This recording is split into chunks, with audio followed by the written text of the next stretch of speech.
yesterday I was up and moving around early enough that I decided to stop by Floor and Decor because we've started doing floors at our house, and I was like, I'm gonna pick up just some flooring. And so I get out of my house. It's about 6:30 in the morning, and I mean I'm gunning it. I got places to be. I got tons of things that I'm planning on accomplishing.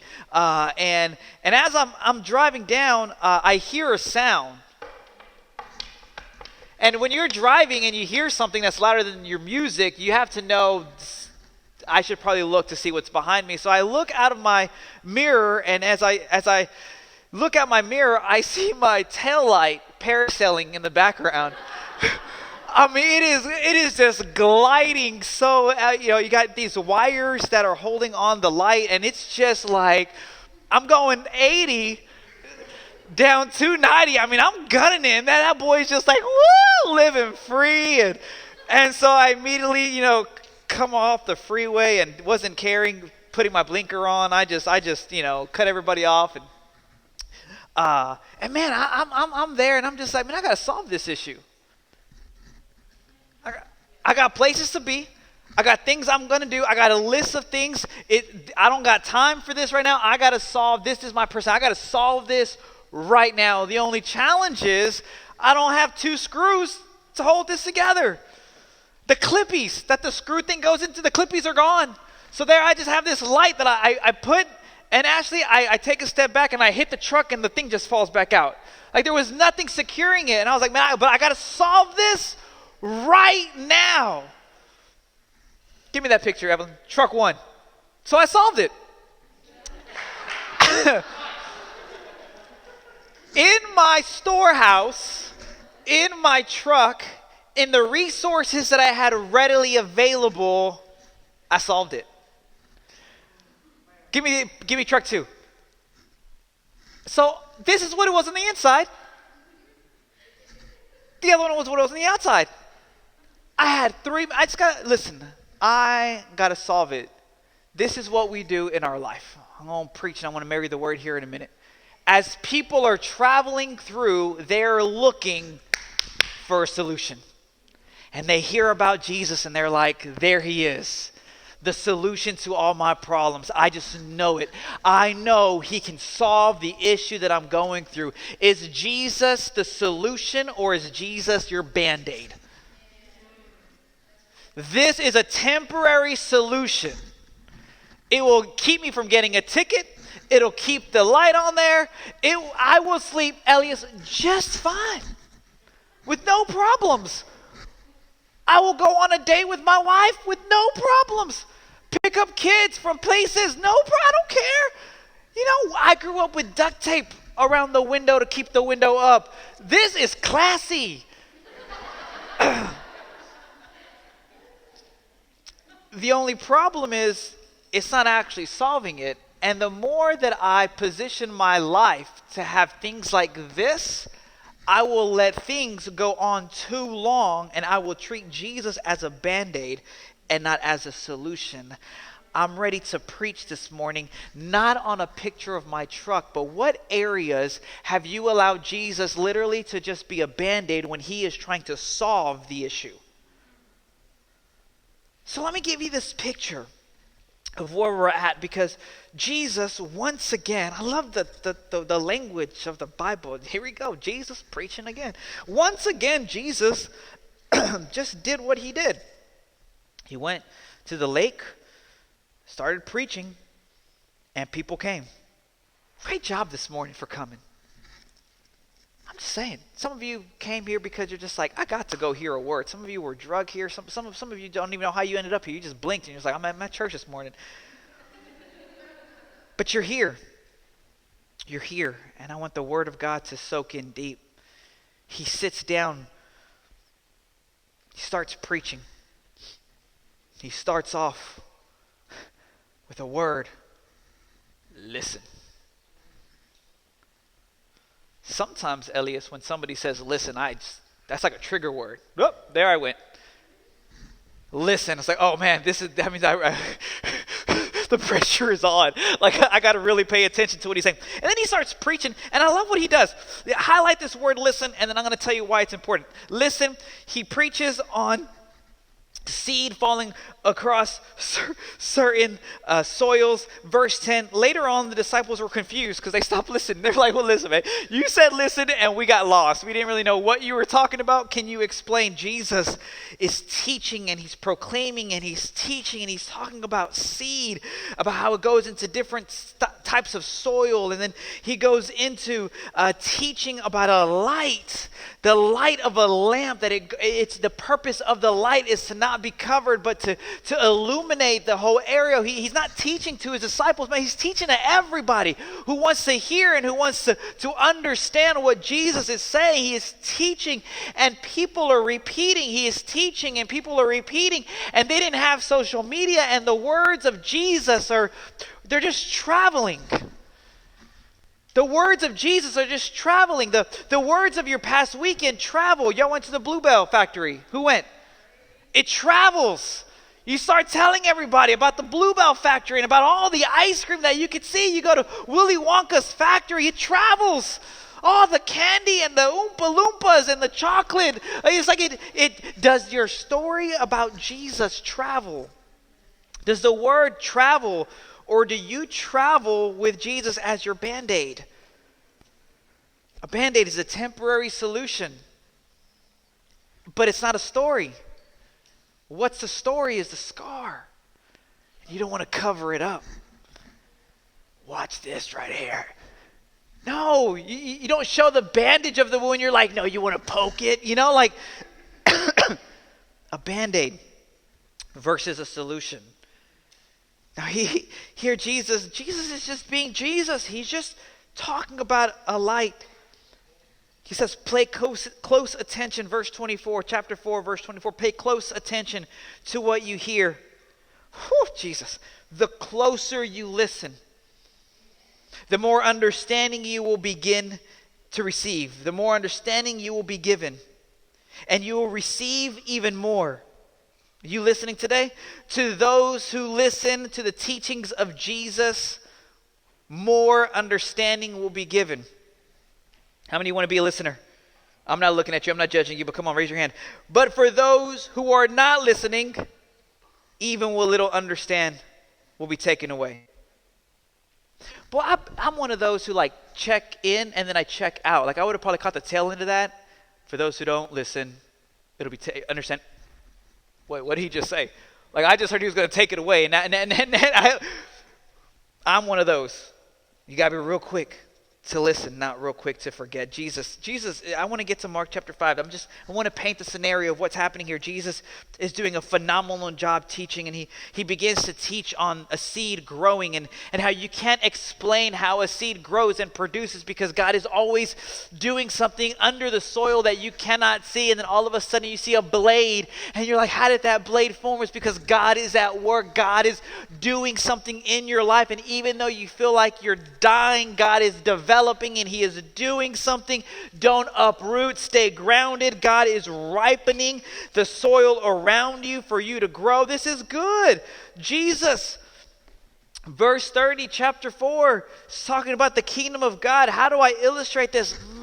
How can I know? Look at that over there, that mustard. All right, let's talk about that mustard seed. He's just preaching. The mustard seed, one of the smallest seeds, and it becomes just a big old plant. Look at them bushes. Look at them birds. Tangled up in the leaves of this bush, the tree that grew from such a small, it would be like if you picked up acorns to launch at somebody with a slingshot, and then you stare at that acorn, you're like, whoa, that's a big tree that came from such a small acorn. It's Jesus is just doing what he does. Verse 33, Jesus used so many illustrations and stories to teach people, to help people listen. In fact, in his public ministry, he never taught without using parables. And later he explains why he uses parables is because some people just want to nibble on Jesus, don't want the life-transforming power of Jesus. And parables are a way to kind of, how much do you really want to receive? We know Mark chapter 4, because this is where Jesus goes to the other side of the lake, and the beauty of this text is that he is on this one side and he's preaching, and everybody is captivated and excited to press in and to hear what Jesus is saying. And then he says, like, you know what? Let's go to the other side. And so it gets late. He gets in a boat. They go to the other side. Jesus, being 100% a human, gets tired, and so he's laying down. He's 100% man, 100% God. I don't really know what to do with all that information. Just know that it's true. And he's asleep and he's laying down, and there's a fierce storm that comes and it rocks the boat. The disciples get scared about it, so they wake up Jesus. Jesus comes out and he's all like, "Silence, be still." And the waves and the wind obey him, and they stop. They get to the other side. Y'all remember this? It's okay if you don't, I'll reenact it. And as he gets off the boat into the shore, there's this demon-possessed boy, you know, and Jesus confronts this demon-possessed boy, and he's all like, "Hey, be free." And the demons, the legion, leaves the boy and goes into a bunch of pigs. You there, Mark? Okay. And the pigs plummet to their death. A lot of things to preach on that, but that's not what we're preaching today. And they plummet to their death, and the people are like, "Oh!" You know, they gasp. What in the world just happened? I would imagine the disciples are standing back like most of us. I'm just like, okay, hold on. Wind, waves, legions, pigs. What did we just sign up for? You ever pursue something? You give your whole life to Jesus, and then now your whole life is supposed to be different, and you're just kind of like, man, what? I didn't sign up for all this. I signed up just for a covering, not for transformation. I signed up just for conveniency, not a covenant. This is accounting of the cost. This is accounting of the cost that has to happen. And so Jesus is there. Literally, Esther sets this boy free. And the people are like, "What are you doing here? Why are you changing our whole life?" Like life was easier when we didn't know about freedom. That's rough.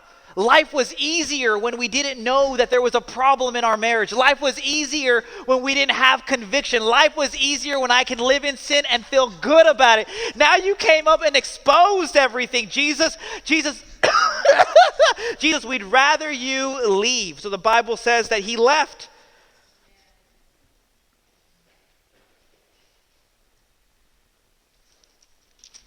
Mark chapter 5.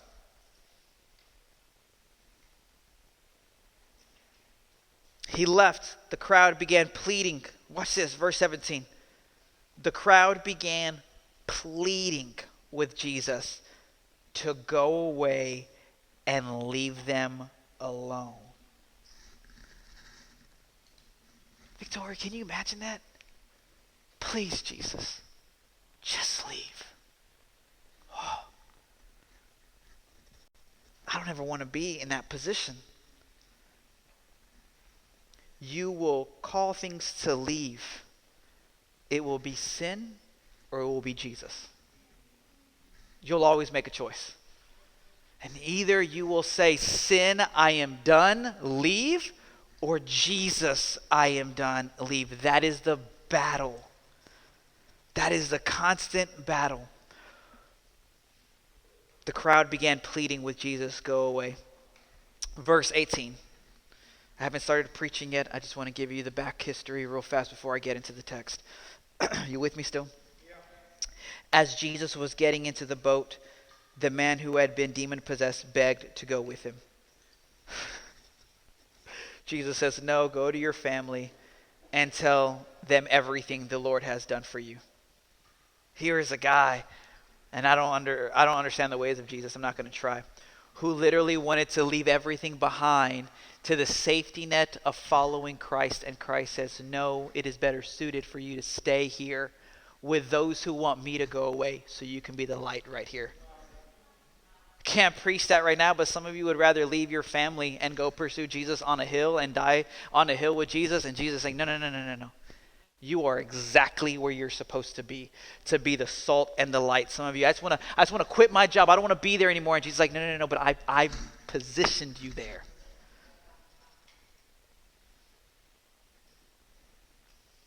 I don't know who that's for, because that's not what I came to preach this morning. What I came to preach is right here in Mark chapter 5, verse 21. So Jesus gets back into the boat again and went to the other side, where a large crowd gathered around him on the shore. Jesus preaching, crowd is excited. They all want to hear what he's saying, Crystal. Then he leaves. It's cool, Jesus can do that. Goes to the other side. They don't want to hear what he has to say. So he, fancy. So he goes back over here. It already spread on this side of what Jesus was doing. And in the midst of all of what Jesus was preaching, I would imagine the word spread on the ears of a young lady. I would imagine that as she was hearing about more than just a Bandaid, but the solution being Jesus, she probably was captivated by what she heard and said, I have to go see him. And I would imagine, the Bible doesn't give us a lot of this. This is my imagine as I paint the picture, that she is moving through town to town trying to get to Jesus, and she finally gets there. This is my imagination of how I believe this played out. As she gets there, she then finds out that Jesus just left. Dealing with issue after issue for years, hoping for a solution, finally hears about the life-changing power of Jesus, shows up to the scene to find out that he just left. It's like a bad movie scene where you're just like, no, you got there too late. I don't know if that's how it was or not. That's how I view it. But then Jesus comes back to the same crowd. And I would imagine in that moment, this lady hears Jesus return. I would imagine, it's not what the text is. I want to make sure that you understand that.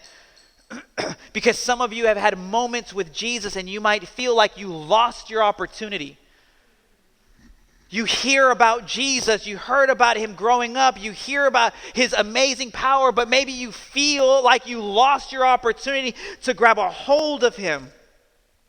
I don't know if she felt that way or not, but I know many in the church do. I don't know if this woman felt that way or not, but I know many in our nation, in our city, feel like they just missed their opportunity and ended up choosing something that they should have never chosen. And here Jesus is so close to this lady. I don't know if you're there with me or not. Let's just read. There is this leader of a local synagogue who goes to Jesus. And he says, hey, my little girl is dying. 12-year-old, stand up. Who's 12? Who's 12? Stand up. My little girl, dying. How many? 12. My little boy, dying. 12. Give you a picture of a 12-year-old. Dying. Taking the last breath.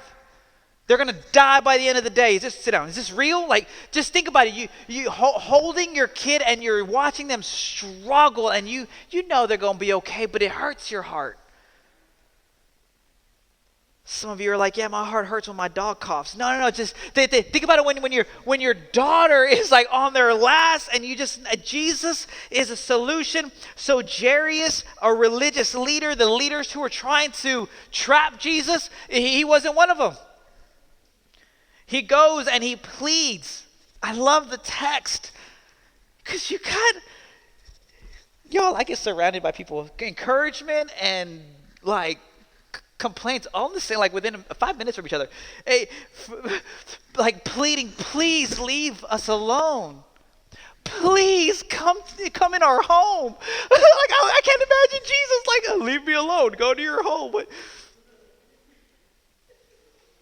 to have a heart like Jesus would be to be consistent regardless of the emotions of people around us. He says, my little daughter is dying. So Jesus, verse 24, went with him. It's not what I'm preaching about today. It's just setting up the story of Jesus. And so Jesus is going through. Crowding all around him are the people. And as he maneuvers through, a woman in the crowd had suffered for 12 years. She suffered for 12 years for something internal that every now and then came out externally. Suffered for 12 years with something that would have labeled her as unclean. Read Leviticus. Would have labeled her unclean to the point where anything that she would touch, anything she would sit on would then become unclean. Somewhere along this time period, we would imagine that she grew up as a normal adolescent, and then one day when she starts her cycle just never stopped. Which would mean, Mariah, that as she was growing up, she had play buddies and she had play dates and she had birthdays. We would imagine that she's excited and she's dreaming about one day I want to be married and I want to have kids, to then stepping into womanhood, starting her cycle and then it never ending, and she has to leave. We would imagine that for 12 years she's carrying something around, trying to find a solution to the problem. And the Bible says that she went everywhere trying to find someone to help her. And after spending all of her money at the doctor's office to try to find a solution, she's just like, there's just no hope. 12 years is a long time. How long is 12 years? Wait 12 minutes for your order at Cane's in the drive-thru. And tell me how livid you get. Just wait 12 minutes for the little Netflix dial to spin before you start calling your Xfinity or your AT&T. Something is wrong. After 12 years. No, 12 minutes is forever long. Just think 12 years. It's not just 12 years of having a cycle issue or having a bloody nose. It is 12 years of losing hope that you can ever enter into the future that you had once hoped for. After 12 years, the thought of you being healed probably goes away. I will never get married. I will never have a relationship. I will never be able to be a mom. I will never be able to play with friends. Can't celebrate at a wedding. I can't do anything. And every time that I go amongst the crowd, I have to prepare myself and hide, because if anybody sees what's happening on the inside and if any of it leaches on the outside, I could be stoned to death. This was not a small deal. It wrecked her entire life. So what started off as a Bandaid then became a deep need. So I would imagine as Jesus comes in, she probably already heard about Jesus. Because the text says that she thought within herself that if she could just touch. Why would she think that? Unless she had already heard about Jesus. Unless she had already heard about Jesus the last time he was there. That's something as small as a mustard seed. Unless you just heard that I just need a little bit of light, of hope. We don't know if she was expecting full healing. Maybe she was. I just need to feel again. I just need to know that there is the possibility. Jesus, you with me? Just going through a crowd. People are pushing and shoving on him because they didn't have a 6-foot rule at this time. People are all up in his space. And a woman in the crowd who had suffered.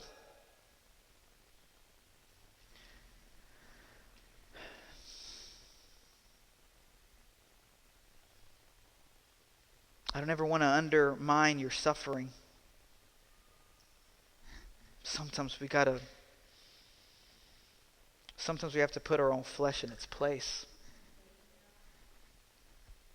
We use this terminology of like, I'm starving, but you ate 3 hours ago. Like, you ain't starving. You ate 3 hours ago. I'm hot. You ain't hot. It's 80 degrees outside. You want hot? I work in hot. 150 degree attic spaces. And I don't ever go up there and be like, it's hot. It's just, What'd you expect? It's Houston. What'd you expect? It's an attic. Don't be confused with hell. Hell is hot. You don't like hot? I would encourage you to get your life together with Christ. Otherwise, it's going to be real hot. Just throwing that out there. The Bible, Mark defines her as, this was a suffering, y'all. She suffered. She was in agony. For a real long time, it says 12 years. I find it interesting. We don't have time to talk about the correlation between a 12-year-old girl and a 12-year-old issue. She suffered for a great deal. Many doctors, physicians, over the years, she had spent everything she had to pay them. This is not a bash on doctors. Doctors are great. Doctors are not Jesus. Doctors do what they can in their human ability.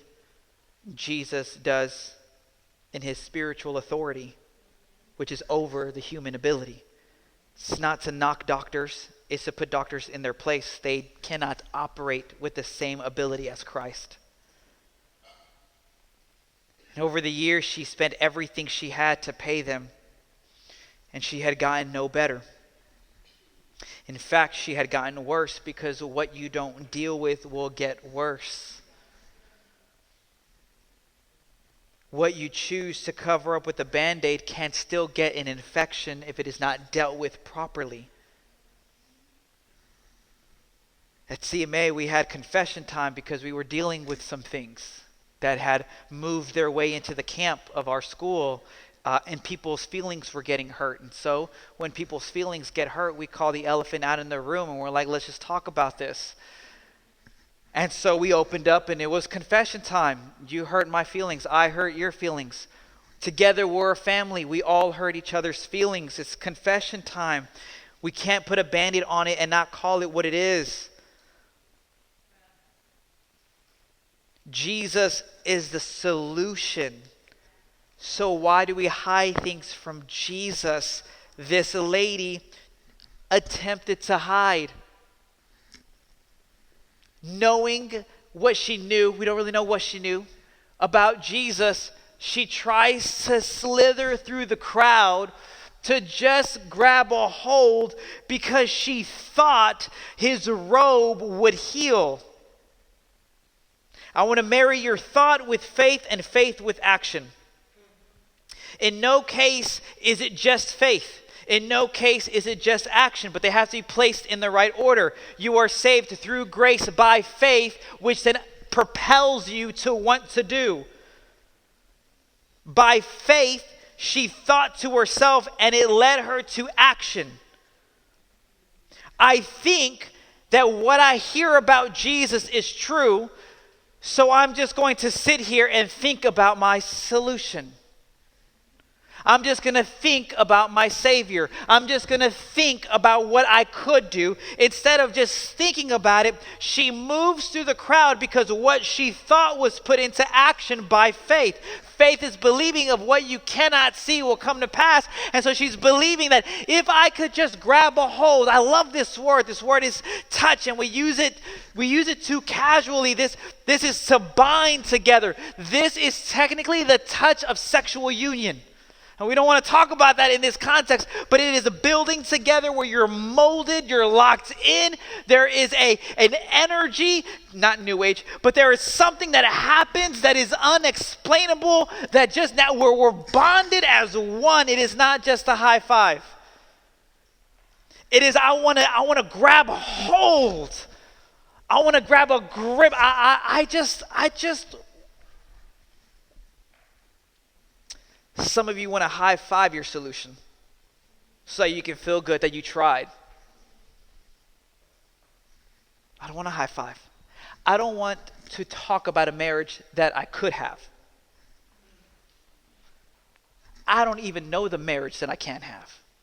I want to follow the Lord who can lead me into a life that I don't even know is for me. We were talking about this the other day. I was talking about it to Amaya this morning. I said, when you said yes to Jesus, did you know what all that meant? When I said yes to Jesus, Christian, I wasn't thinking about you an ounce. I wasn't thinking about Josie. I wasn't thinking about Victoria. I wasn't thinking about my 7 kids. I wasn't thinking about caves. You were not in my mind at all. I say yes to Jesus, and I was all like, he gonna heal me and lead me into a life. I didn't know what that meant, Blanca. I still don't know what that means. I ain't trying to make this up. I don't know. All I know is if I can just grab a hold of Jesus. So the lady, I'm going to send you to lunch here in 3 minutes. Just bear with me here. She grabs a hold of his robe immediately. Immediately, she just knew, I'm healed. Immediately, the bleeding stops. I don't know what that means because I've never, not one time, ever been on a cycle. So I'm not going to pretend that I know what this means. Just want to be real and transparent. I don't know how you immediately know that your bleeding stops. I don't know if that means that she was bleeding in that moment, which would have heavily made her unclean.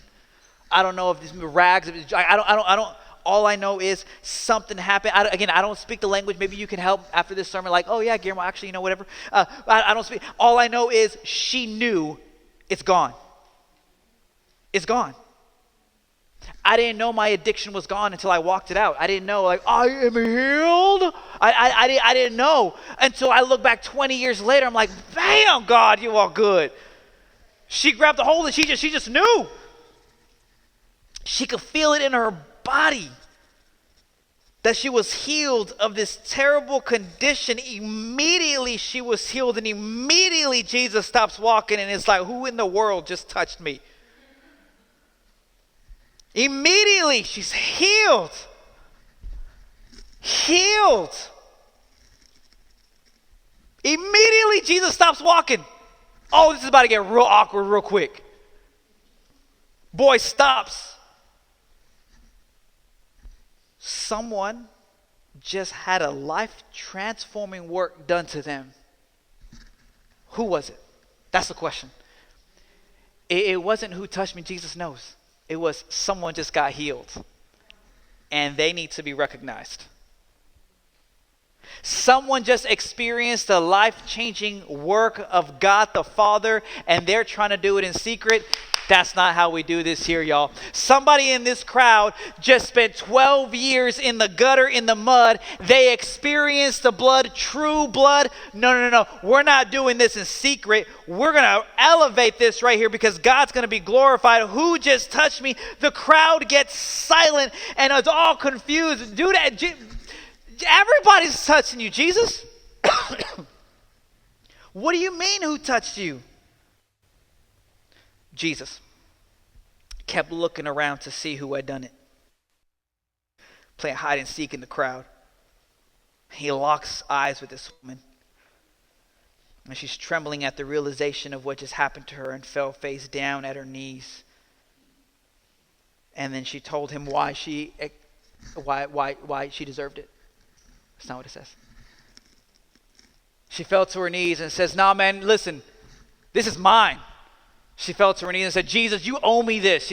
Jesus, you don't understand my background." She didn't say, "Oh, don't judge me for this, guys. I'm just reading the word." She doesn't talk about the mud. She talks about the blood. She says, "Listen, I just knew that if I could just get through the crowd and if I could just touch you, that this issue that I've been dealing with for 12 years would just go away. I don't know how to explain it. I don't know how. I don't get the science.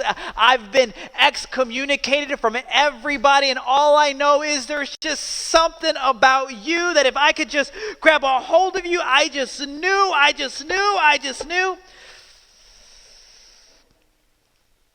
The faith of your parents will only take you so far. They'll take you to the crowd, but you will have to maneuver yourself through the crowd to grab a hold of Jesus. I am blessed by your parents who drag you to church. But them dragging you doesn't save you. You going through the crowd and you grabbing a hold of that garment and saying, "Jesus, I want all of your life to transform me." And it's in that moment that he speaks tenderly to her And I don't think he was speaking ill to her before, but he says, daughter, your faith has made you well. It wasn't her thought, it was her faith. Faith is action. It wasn't her thinking, it wasn't her good vibes. It was her maneuvering through the crowd by faith that made her well. And I don't really know what to do with this text. He says, go in peace. Your suffering is over.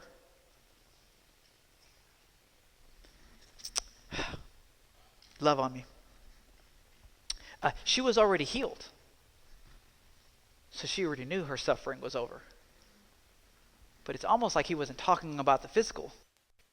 I don't know. Just reading Jesus' words in the character of God. It's like if he was speaking to her heart. What you've been carrying on the inside. You already know what you've been carrying on the outside. It's healed, it's done. But now I'm dealing with the heart of the matter. The internal suffering is over. Why do I get it? Because he says, go in. Walk free with no blood. No, he doesn't say that. He says, go in peace because you're suffering. The bondage emotionally of what you were dealing with has been broken because you traded in the earthly blood for a spiritual blood. And because you grabbed a hold of me, being Christ, because you grabbed a hold of Christ, now you're going to experience true healing that is within the heart. Over the next couple of weeks, I'm going to talk about the heart. If you'll let me, not today, because we'll be here a long time. I want to talk about the heart and God transforming the heart. The position of you maneuvering the outward expression of your life, but God doing the work in the heart. It's the transformation of the heart that leads to a life of peace.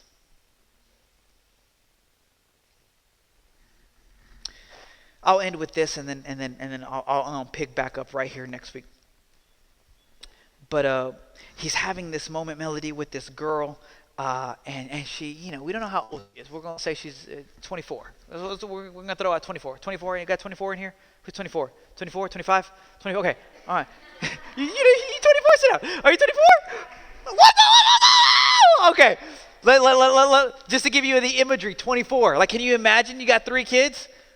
Can you imagine not having, like, you just like, I can't do it. Like, man, praise the Lord for you.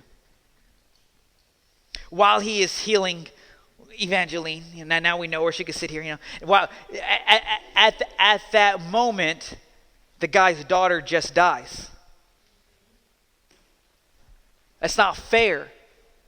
You wasted your time healing this person, and now my daughter died. Don't even bother. And watch what Jesus says. Don't be afraid, man. Just have faith. It's like he has this conversation, and Jerry is standing by, and he's like, by your faith, you've been healed. And Jerry is probably like, yeah, so can we go? And then Jesus turns to Jerry and says, dude, you got to have this same faith. Church, I want to encourage you today, if you're in a situation where you are losing all hope, you got to hold on to your faith. I don't know what to tell you. I'm not going to tell you that it's going to pan out different. I'm just going to tell you it's going to pan out the way God intended if you remain grounded in faith. I don't know what it'll look like. Jason, I wasn't planning on being married with 7 kids. That wasn't my plan when I said yes to Jesus. Nowhere close was I planning on being on a stage preaching to people. Nowhere close. But when you say yes to Jesus and you live by faith, you allow him to lead you where he wants to lead you. And sometimes that is going with him in the boat.